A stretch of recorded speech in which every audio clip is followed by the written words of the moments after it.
সবাই হয়তো অনেক পুরস্কার পেয়েছি বা পাবো, পুরস্কারে তো কোনো ছোট বড় হয় না, পুরস্কার মানে স্বীকৃতি।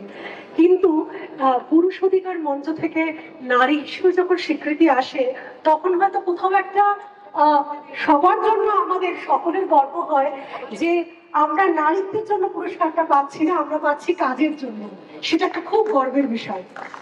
দ্বিতীয় কথা বলবো যে আজকে এটা তো অস্বীকার করার কোনো উপায় নেই যে আমাদের পুরুষতান্ত্রিক সমাজ, যেটা দেবাশিস্তা বললেন, যুগ যুগ ধরে নারীরা শোষিত, লাঞ্ছিত, নিপীড়িত হয়েছে।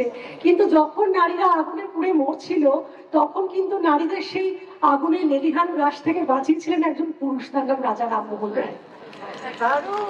নারীরা যখন পড়াশোনা শিখেনি, নারীদের যখন বলা হতো যে পড়াশোনা শিখলেই তার অকাল বৈধব্য আসবে, তখন তাকে শিক্ষার আলো দিয়েছিলেন তিনি আমাদের ঈশ্বরচন্দ্র বিদ্যাসাগর।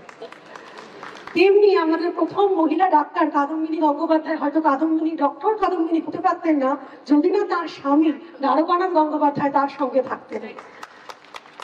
আসলে মানবতার যেমন কেন লিঙ্গ হয় না, তেমনি নৃশংসতারও কোনো লিঙ্গ হয় না, নিষ্ঠুরতারও কোনো লিঙ্গ হয় না। সে কারণে আমরা কত দেখি আজকে অতুল সুভাষের মতো মানুষদের এত নিপীড়িত, শোষিত হয়ে তাদেরকে অকালে চলে যেতে হয় শুধুমাত্র স্ত্রীর কাছ থেকে নির্যাতন পেয়ে। আমরা যে কোনো রকম মানবতা, যে কোনো রকম মানবাধিকারের সপক্ষে আমাদের থাকা উচিত, যে কোনো রকম শোষণের বিরুদ্ধে আমাদের যেন লড়াইটা থাকে। আর শেষ কথা বলবো যে আমি এটা সমস্ত জায়গায়, স্কুল কলেজে যখনই নারী দিবসের উদযাপনে বা কোনো স্কুলে যাই বলি যে আমরা একদিকে বলবো যে নারী পুরুষ সমান, অথচ আরেকদিকে বলবো যে আমাকে যেন আমার হাজবেন্ড কুইনের মতো ট্রিট করে, আমাকে যেন আমার বাবা প্রিন্সেসের মতো ট্রিট করেন। কেন?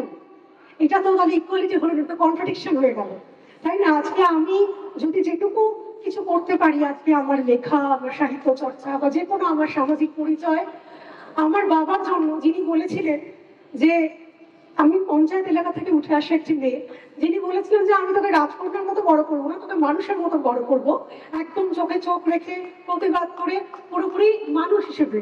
আমি আজকে এই পুরস্কারটা পাচ্ছি আমার জীবন সঙ্গী, আমার স্বামীর জন্য, যে আমার বছর আগে যখন আমি ভেন্টিলেশনে ছিলাম, আমার একটা অদ্ভুত অসুখ হয়েছিল, সেই সময় ও ইচ্ছাকৃত ভাবে কোনো নার্স রাখিনি, ও নিজে পুরোপুরি আমি পুরো বেড রেডের, আমার পুরো সেবা করেছিল। যে যাই বলুক তাতে কোনো পাত্তা না দিয়ে স্বামী হিসেবে থেকেও বড় কথা বন্ধু হিসেবে সে আমার সেবা করেছিল। আজকে এখানে দাঁড়িয়ে আছে আমার শিশুপুত্র ঐতিহ্য, যে আমাকে লেখার সময় দেয়, আমাকে, আমি ওকে ছেড়ে কত দূরে দূরে দেশে বিদেশে যাই, ও কখনো বলে না যে মা তুমি কবে আসবে, জানে যে মা অনেক অনুষ্ঠান করে, মাকে যেতে হবে। আর সবশেষে আমার এই পুরস্কার তার জন্য আমার ড্রাইভার এবং আমার ভাই সৈকত চট্টোপাধ্যায়, যে আমাকে কত রাতে নিরাপদে বাড়িতে পৌঁছে দেয়। কোনোদিনও আমার মনে হয় না যে আমি কোনো বিপদে রয়েছি আজকে সৈকত আমার সাথে থাকে বলে। সুতরাং এটা তো কোনো রেস নয়, কোনো কম্পিটিশন নয়।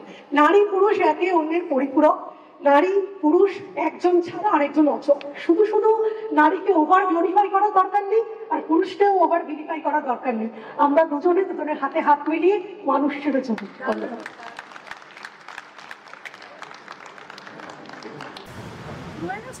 জাস্ট হচ্ছে।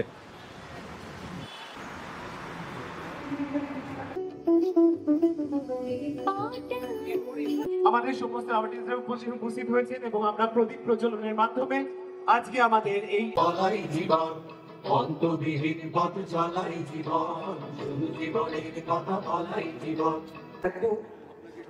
আমি অন্তত মনে করি ভারতবর্ষে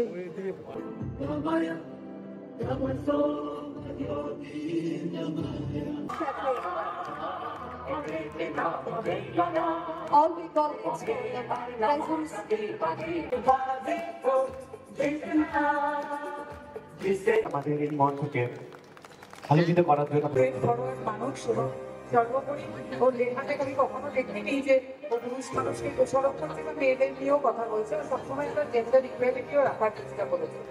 এবার কি দেখি একটা অন্যরকম